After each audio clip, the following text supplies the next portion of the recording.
تقوی کے بغیر انسان جس بھی کیفیت میں ہو، مومن کہلائے، غیر مومن کہلائے، عالم کہلائے، عامی کہلائے، کوئی بھی نام، کوئی بھی تشخص ہو، تقوی نہ ہو، ہلاک ہے وہ انسان اپنی زندگی میں۔ تقوی کی جگہ علم بھی نہیں لے سکتا، تقوی کی جگہ محبت بھی نہیں لے سکتی، تقوی کی جگہ انسان کی شہرت، خاندان، مال، دولت، پیسہ، کوئی چیز جاگزین تقوی کا نہیں ہے۔ اگر دنیا کا اقتدار بھی آپ کے ہاتھ میں آ جائے اور تقوی نہ ہو تو پھر بھی انسان ہلاک ہے، تباہ ہے۔ تقوی کے بغیر زندگی کیسے ہوتی ہے؟ یہ ہر نسل کا تجربہ ہے، یوں نہیں کہ ہم پہلی نسل ہیں جنہیں بے تقوی زندگی کا تجربہ ہو رہا ہے، ہم سے پہلے والی نسلیں بھی ایسے ہی گزری ہیں۔ بے تقوی زندگی اور معاشرہ اور انسانیت جو آج آپ کو نظر آ رہی ہے، اس کے اندر ظلم ہے، فساد ہے اور تباہی ہے، ہلاکت ہے، اور زبانیں بند ہیں، آنکھیں بند ہیں، ذلت ہے، رسوائی ہے۔ یہ تقوی کے بغیر زندگی کا نتیجہ ہے جو آج مشاہدہ کر رہے ہیں۔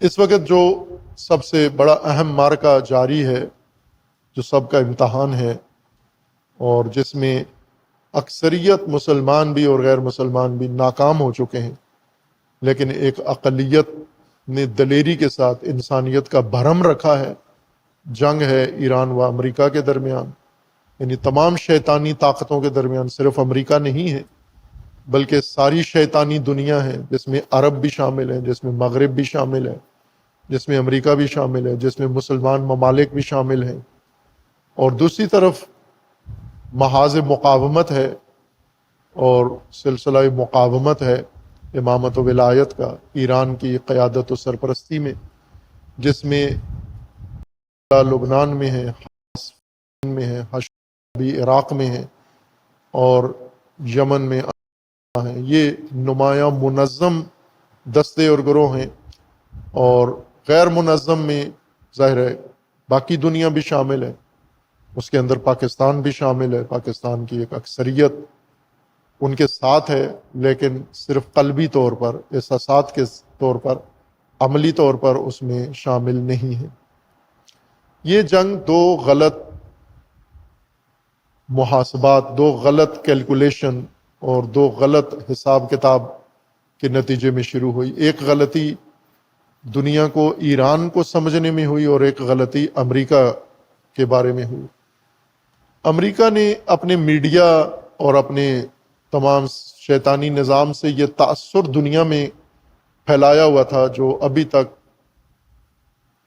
مانا جاتا ہے، سارے لوگ مانتے ہیں، حکمران ساری دنیا کے اس کو مانتے ہیں اور ابھی تک مانتے تھے، اب ٹوٹ رہا ہے، اور وہ یہ کہ امریکہ بہت طاقتور ہے، ٹیکنالوجی میں بہت ایڈوانس ہے، اسلحے میں بہت ایڈوانس ہے، جنگوں میں بہت، اور بے رحم ہے، سفاک ہے، یہ سارا ٹھیک تھا، طاقتور طاقت تھی اس کے پاس، لیکن جو خیالی طاقت، افسانوی طاقت بنا کے امریکہ کو پیش کیا گیا تھا، جس پر دنیا نے اپنا نظام بنایا ہوا تھا کہ اس وحشی سے بچنا ہے ہمیں ہر قیمت پر، یہ غلط اعداد و شمار تھے۔ یہ جان بوجھ کر انہوں نے اپنا طلسماتی ایک نظام متعارف کروایا تھا جو ایران نے توڑ دیا ہے۔ پتہ چل گیا لوگوں کو کہ کتنا طاقتور ہے وہ طاقتور، وہ طاقت جس کے بارے میں ہم گمان کر رہے تھے کہ یہ ایک دن میں روس کو کھا جائے گا، آدھے دن میں چین کو کھا جائے گا، یورپ کو کھا جائے گا، وہ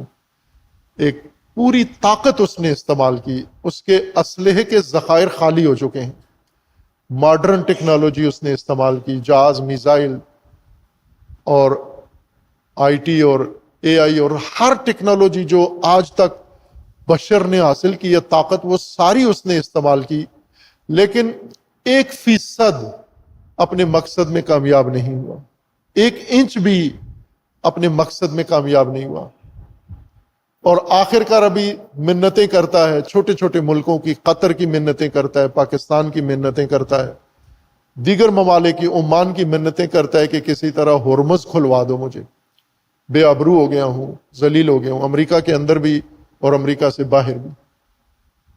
آخری فتح جو حاصل کرنا چاہتا ہے وہ ابنائے ہرمز کھلوا کر، یہ آبی گزرگاہ کھلوا کر، یہ اس کا بارے میں جو شہرت تھی اس کے اپنے ایجنٹوں نے، صحافیوں نے امریکہ کی طاقت کو بڑھا چڑھا کر پیش کیا ہوا تھا، دنیا کو پتہ چلا کہ نہیں ہے اتنا طاقتور.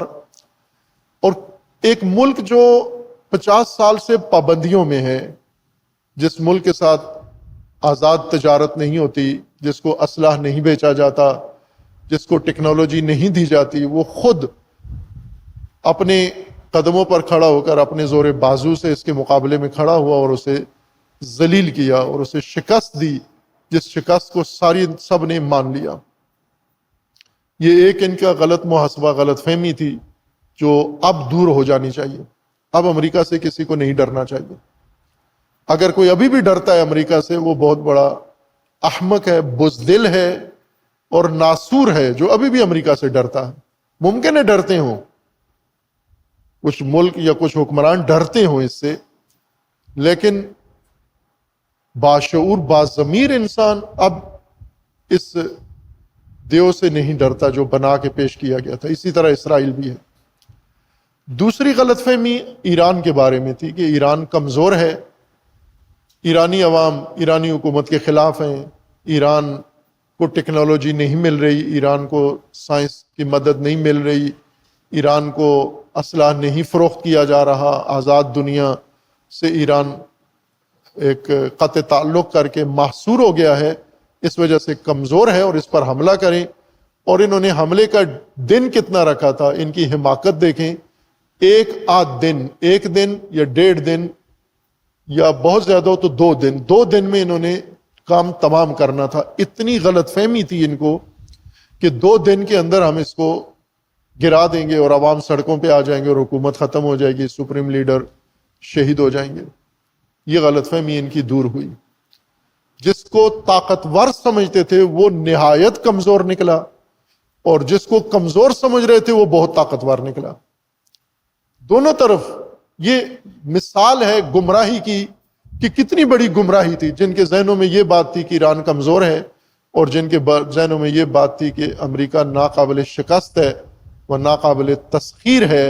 یہ گمراہی تھی، علمی گمراہی تھی، خبری گمراہی تھی، اطلاعاتی گمراہی تھی، سیاسی گمراہی تھی، عسکری گمراہی تھی ان دونوں ممالک کے بارے متعلق.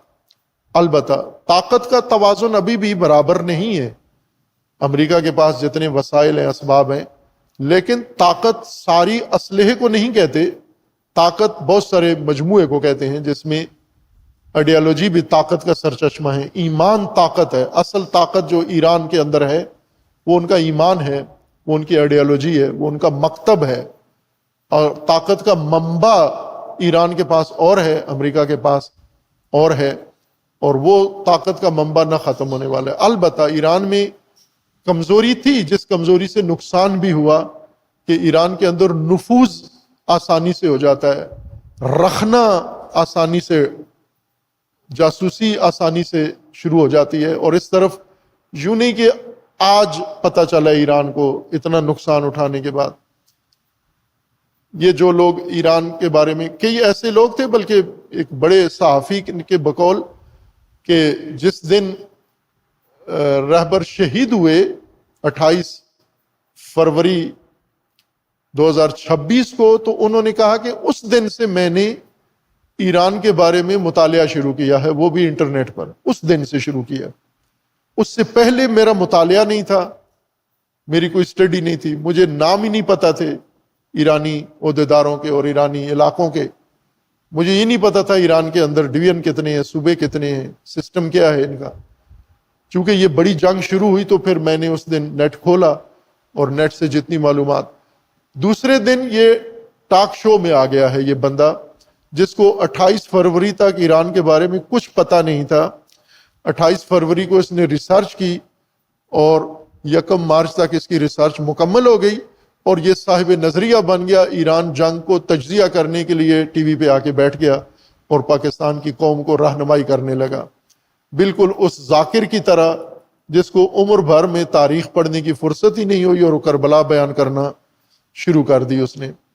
یہی حال ہمارے ٹاک شوز کا ہے، یہی ہمارے اسکالرز کا ہے کہ اس دن سے کہا کہ ہم نے مطالعہ شروع کیا. اس دن سے کیا خاک مطالعہ کرو گے آپ؟ ایران میں یہ ضعف تھا، لیکن اس ضعف کی طرف سب سے پہلے متوجہ کون ہوا؟ رہبر شہید. اور آج نہیں بلکہ 10 سال پہلے متوجہ ہوئے، جب صدر روحانی کی حکومت تھی اسی وقت یہ رکھنا شروع ہوا روحانی کے دفتر میں، اور وہاں سے پھر مذاکرات ہوتے رہے. ان مذاکرات کے اندر جاسوسی شروع ہوئی، اور وہاں سے ہی ان کے رابطے امریکی ایجنسیوں اور اسرائیلی ایجنسیوں سے ہوئے، اور انہوں نے ان کے لیے کام کرنا شروع کیا. اقتدار پرست لوگ ایران کے اندر، جنہیں اقتدار کا شوق ہے، شہوت ہے، شوق نہیں شہوت ہے، یہ لوگ خیانت کرتے رہے ہیں. اور ان کے گمان میں یہ تھا کہ ہم اگر امریکہ اسرائیل کے ساتھ تعاون کریں اور انقلابی حکومت ولایت فقیہ ختم ہو جائے تو بعد میں اقتدار ہمیں ملے گا. اور امریکہ نے، اسرائیل نے اس طرح کے بہت سارے کینڈیڈیٹ بنا کے رکھے ہوئے تھے، جن میں سے ایک احمدی نژاد بھی تھے، چونکہ اقتدار چکھ لیا تھا انہوں نے اور شہوت بھڑکی ہوئی تھی ان کی. اور انہیں تو باقاعدہ خود انہوں نے، اسرائیل امریکہ نے اعلان بھی کیا کہ ہم نے متبادل کے طور پر انہی کو تیار کیا ہوا تھا. لیکن یہ گمراہ کن خبر ہے.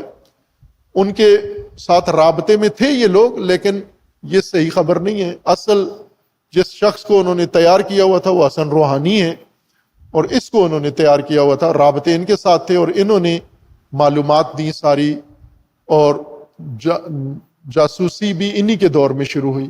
سائنسدان بھی انہی کے دور میں مرنے اور شہید ہونا شروع ہوئے. البتہ چاند ایک پہلے بھی شہید ہوئے، لیکن زیادہ نقصان ان کے دور میں ہوا. انہیں اقتدار کی ہوس تھی، اور ہر اقتدار کا پجاری، ہر اقتدار کا ہوسران، وہ اپنی قوم، ملت اور دین کو اتنا نقصان پہنچاتا ہے. یہ پاکستان میں بھی اقتدار پرستوں نے کیا ہے، اور ایران میں بھی کر رہے ہیں یہ. لیکن یوں نہیں کہ اگر جاسوسی کے ذریعے انہوں نے رخنا کیا ایران کے اندر تو ایران کمزور ہو گیا ہے. اس کے باوجود کہ جس طرح کی لیڈرشپ، عسکری لیڈرشپ، فوجی لیڈرشپ شہید ہوئی ہے، اس ترتیب سے ایران کو بہت کمزور ہو جانا چاہیے تھا.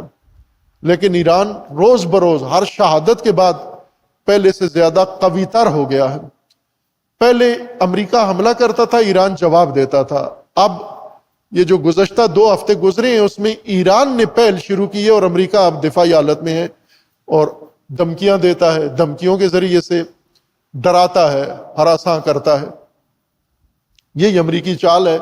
اس دھمکی کے غبارے سے ایران نے ہوا نکال دی ہے. اب ٹرمپ کی دھمکی سے کوئی بھی نہیں ڈرتا، کوئی بھی اس کو سنجیدہ نہیں لیتا کہ جنگ عظیم والا حملہ کر دوں گا، ایٹمی دھماکہ کر دوں گا، فلاں کر دوں گا. اب یہ ساری دنیا ساری یہ دھمکیاں سنتی ہے، ڈرتی بھی ہے. عرب بہت زیادہ ڈرتے ہیں، اور پاکستانی چونکہ عرب کے پیچھے ہیں تو یہ بھی ڈر جاتے ہیں. جب چونکہ پھر تو گناہ ہو جاتا ہے، اگر عرب ڈر رہے ہوں ہم نہ ڈریں تو پھر تو گناہ کار ہو جائیں گے، چونکہ وہ عربی جانتے ہیں. تو عربی جیسے کریں گے ویسا ہم نے بھی کرنا ہے. اور عرب ذلت پر اتر آئے ہیں، کمینگی پر اتر آئے ہیں، اور پاکستان کو اپنے ساتھ ملانا چاہتے ہیں. لیکن پاکستانی قیادت نے، سیاسی عسکری قیادت نے ابھی تک بہترین کردار ادا کیا ہے. پاکستان کو اس معرکے میں جدا بھی نہیں کیا اور اس میں ملوث بھی نہیں ہوئے جیسے عرب چاہتے تھے یا امریکہ چاہتا تھا. اب آج توقع ہے کہ ترکیہ اور سعودی عرب کا بن سلمان اور ہمارے وزیر اعظم اور ہمارے فیلڈ مارشل یہ آج ریاض میں سعودی عرب میں پھر میٹنگ کرنے والے ہیں، ایک نیا دفاعی معاہدہ کرنے والے ہیں اور پاکستان کو اس میں رگیدنا چاہتے ہیں. ترکی خائن ملک ہے، اس میں کوئی شک نہیں ہے.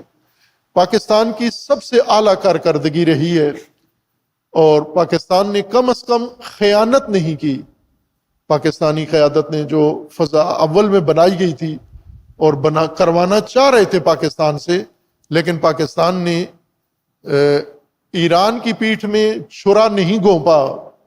اردوان نے کیا ہے یہ کام. اردوان شام کی حکومت گرانے میں اردوان نے مرکزی کردار ادا کیا ہے. حزب کی مقاومت کو، اسرائیل کو طاقتور کرنے میں، اسرائیل کو حملے کرانے میں اردوان نے ہر طرح کی مدد کی ہے اور پاکستان نے اسرائیل کا مقابلہ کیا ہے. اور اس وقت اسرائیل اگر کسی ملک سے ایران کے بعد کسی ملک سے زیادہ ناراض ہے اور تشدد سوچا ہوا ہے اس نے، وہ پاکستان ہے. اور جتنے دفاعی معاہدے کویت کے ساتھ، سعودیہ کے ساتھ یا جس ملک کے ساتھ ہونے جا رہے ہیں، ان میں وہ پاکستان کو ہی زیادہ شکار کرتا ہے، نشانہ بناتا ہے اور اس کے خلاف عرض آسرائی کرتا ہے. پاکستانی حکومت کی یہ پالیسی بہترین ہے کہ جنگ میں دوستوں کو بھی محفوظ رکھا انہوں نے، مفادات بھی اپنے محفوظ رکھے ہیں اور خیانت بھی نہیں کی ہے. یہی اعلیٰ سیاسی بصیرت ہوتی ہے. البتہ آئیڈیل چیز یہ نہیں ہے. آئیڈیل تو پاکستان جتنی بڑی طاقت ہے بہت کچھ کر سکتا تھا، لیکن اگر اس کے نہیں ہے مواقع تو جو کیا ہے یہ بھی قابل تعریف ہے. یہ اور یہی کہ انہوں نے دباؤ میں رکھا ہوا ہے. پاکستان کی سب سے بڑی مشکل مجبوری سعودی عرب اور امریکہ ہیں، لیکن اس کے باوجود بھی جو وہ چاہتے ہیں پاکستان سے وہ پاکستان نے انجام نہیں دیا. جتنی بڑی خیانت وہ کروانا چاہتے ہیں پاکستان نے نہ چھوٹی نہ بڑی ان کے کہنے پر کچھ بھی نہیں کیا، بلکہ ان کو انگیج کیا ہے، ان کو مصروف کیا ہے اور وقت لیا ہے. یہ پاکستان کا بہترین کردار ہے کہ مذاکرات کے ذریعے اور سفارتکاری کے ذریعے سے وقت لیا ہے اور ایران کو وقت ملا ہے. اس وقت میں ایران اب بہت طاقتور ہو گیا ہے. اس کی ٹیکنالوجی، ابھی جو انہوں نے اردن پہ حملہ کیا ہے، اس حملے نے در حقیقت سب کی آنکھیں کھولی ہیں. اس حملے کی شدت، یہ وار ہیڈ جو ابھی استعمال کیے انہوں نے، یہ پہلے نہیں تھے. اور رہبر معظم نے پہلے کہا ہوا تھا اپنے پہلے پیغام میں کہ ہمارے پاس ایسے جنگی نقشے، جنگی حربے اور جنگی فنون ہیں جن کا دشمن کو علم نہیں ہے. اور وہ میں نے بیان کیا ہے کہ اس جنگ کو ایران نے، ٹرمپ فوراً فی الفور معاہدہ چاہتا ہے، فون کرتا ہے کہ اگلے گھنٹے میں معاہدہ ہونا چاہیے. گھنٹے میں نہیں ہوا 2 گھنٹوں بعد کر دو. ٹائم دیتا ہے بڑی سخاوت کے ساتھ. شام تک، کل صبح تک کر دو، اگلے ہفتے تک کر دو. روزانہ میرے خیال میں ابھی تک 42-43 دفعہ کہہ چکا ہے کہ ایران کے ساتھ بات چیت مکمل ہو گئی ہے، ایران تسلیم ہو گیا، ایران کمزور ہو گیا، میں نے ایران تباہ کر دیا ہے. پھر اگلے دفعہ دھمکی دیتا ہے میں پھر ایران پر حملہ کرنے والا ہوں. بے اعتبار ہو چکا ہے، جھوٹا ثابت ہو چکا ہے. اور ایران کی طاقت اب ایسی ہے کہ اب وہ دوبارہ مذاکرات کی طرف آئے ہیں، چونکہ انہیں اب ایران کی طاقت کا اندازہ ہو گیا. ایران کی خبروں میں آیا ہے کہ ہم نے ڈرون، وہ تباہ کن ڈرون جو ان کے کسی سسٹم میں نہیں آتے، وہ ڈرون ایران نے 3 گنا تعداد زیادہ کر لی ہے. جنگ شروع ہونے کے وقت جو ڈرون پیداوار تھی وہ 3 گنا بڑھ چکی ہے. مثلا اگر پہلے وہ ڈرون 1000 بناتے تھے ہفتے میں، تو اب 3 گنا، اب 3000 بنانا شروع کر دیا. مہینے میں جتنے بناتے تھے اس کی 3 گنا زیادہ انہوں نے بنانا شروع کر دیا. اسی طرح اور جو ان کی دفاعی طاقت ہے وہ مزید اس میں اضافہ ہوا ہے. حدس و گمان، بغیر دلیل و ثبوت کے لوگ یہ کہتے ہیں کہ چائنا اور روس ایران کو یہ اسلحہ دے رہے ہیں. ممکن ہے دے رہے ہوں، لیکن ظاہر ہے جب ثبوت نہیں ہے، جب پروف نہیں ہے، جب ایران کو فضا سے، آسمان سے، سرحدوں سے، جاسوسوں سے ہر طرف دیکھ رہے ہیں کہ ایران کہاں سے یہ اسلحہ لا رہا ہے، تو انہیں کچھ پتہ نہیں چلتا. اگر چائنا سے آتا یا روس سے آتا تو پتہ چل جاتا ان کو کہ فلاں ملک دے رہا ہے.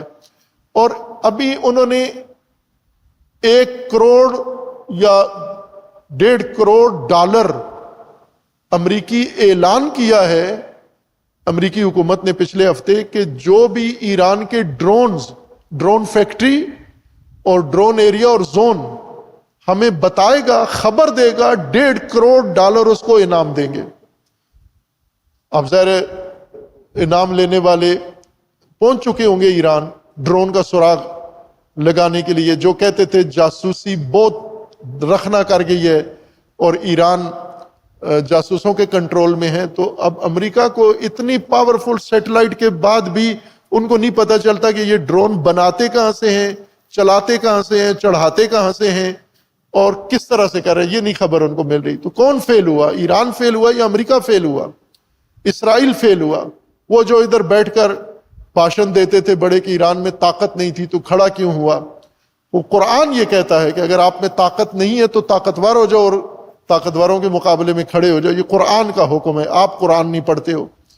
کہتے یہ ہو کہ شیعوں کا قرآن علادہ ہے. آج ایران جنگ نے ثابت کر دیا کہ آپ کا قرآن علیحدہ ہے۔ اگر آپ اللہ کے قرآن پر عمل کرتے تو جو ایران کر رہے وہ کرنا چاہیے تھا آپ کو۔ یہ کوئی اور قرآن ہے آپ کا جس نے آپ کو خاموشی پہ دین کا راستہ دکھایا، خاموش ہو، تماشائی ہو اور بے غیرتی اور ذلت کا آپ نے اختیار کر لیا۔ یہ آپ کا قرآن تحقیق کرنی چاہیے کہ کون سا قرآن ہے جس میں وہ ساری آیات جہاد اور ساری آیات مقاومت اس میں موجود نہیں ہیں، اور ذلت و سمجھوتا اور مذاکرات اور تسلیم اور سرنڈر کی باتیں کرتے ہو بلکہ ایران کے خلاف بولتے ہو۔ پاکستان کا بھی امتحان ہے، اور پاکستان نے ہر جگہ اعلیٰ کارکردگی دکھائی ہے، اور آج بھی انشاءاللہ امید ہے کہ جو بھی ان دوست ملکوں کے ساتھ مل کر معاہدہ ہوگا، پاکستان کو جہاں وہ چاہتے ہیں پاکستان اس سے محفوظ رہے گا انشاءاللہ۔ اللہ تعالیٰ پاکستان کی حفاظت فرمائے، اور اللہ تبارک و تعالیٰ ایران کو کامیابی عطا فرمائے، اور اللہ تعالیٰ کی بارگاہ میں دعا گو ہیں پروردگارہ ملت فلسطین، ملت لبنان، ملت یمن اور ملت عراق کو پروردگارہ غلبہ عطا فرما، انہیں ان ظالمین پر فتح کامل و فتح مبین عطا فرما، ان ظالمین کو نیست و نابود فرما، امریکہ اور اسرائیل کا خاتمہ فرما، ان کے اتحادیوں اور ساتھیوں کو رسوا فرما، پروردگارہ رہبر معظم انقلاب اسلامی کو طول عمر عطا فرما، ان کی حفاظت فرما، مجاہدین ایران کو غلبہ عطا فرما، پروردگارہ ملت اسلامیہ کو بیداری و شعور عطا فرما، انہیں اتحاد و اتفاق کی توفیق عطا فرما۔ کل انشاءاللہ لاہور میں جامع عروۃ الوثقیٰ کے اندر 40 کی عزاداری ہے، مجلس ہے، انشاءاللہ رات کو شروع ہوگی کل سے، اور تمام مومنین لاہور والے کم از کم تمام مومنین شرکت کریں اس کے اندر، کہ یہ 40 کا سلسلہ بھی انشاءاللہ جس طرح رہبر شہید نے قائم کیا تھا اور رہنمائی کی، جو ہم نے 40 سرخ میں وضاحت کی ہے اس کی جو گفتگو، اس کو سنیں اور انشاءاللہ اس فریضے میں بھی شرکت کریں۔ اللہ تبارک و تعالی ہم سب کو اپنی ذمہ داریاں نبھانے کی توفیق عطا فرمائے۔ خدا بندہ اپنے ولی حق ولی اللہ العظم اجل اللہ تعالی فرج و شریف کا جلد از جلد ظہور فرما، ہمیں حضرت کے اعوان و انصار میں سے ہونے کی توفیق عطا فرما۔